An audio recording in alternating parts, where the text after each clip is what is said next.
চোখটা বন্ধ করে ভাবেন, আপনাকে গোসল দেয়া হবে, জামাগুলো খোলা হবে। এত টাকা দিয়ে যে দামি গোসলখানা টাইলস লাগিয়ে ঘরে বানালেন, আপনার শেষ গোসলটা কি ওই দামি গোসলখানায় হবে? লাশ যেখানে দোয়া হয় ওই জায়গায় দোয়া হবে, আপনাকে কাফন পরানো হবে। আপনার কলিজার টুকরা ছোট বাচ্চাটারে বলা হবে, আব্বু দেখে যাও তোমার বাবারে শেষবারের মতো দেখো।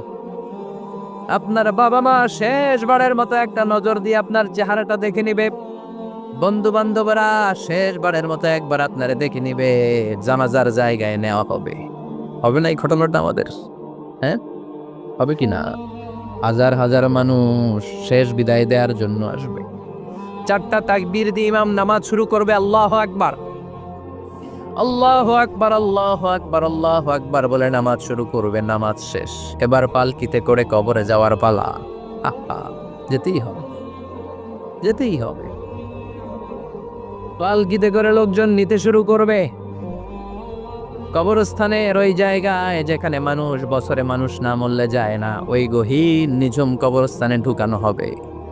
পালঙ্ক থেকে নামিয়ে আপনার জন্য করে রাখা আগ থেকে কবরটার মধ্যে শুইয়ে দেয়া হয়।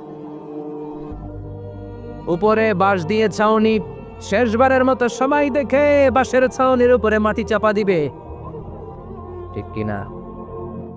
চলে যাবে সবাই, কেউ নাই, অন্ধকার,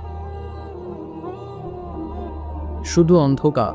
এই অন্ধকার যেন শেষ হতে চায় না।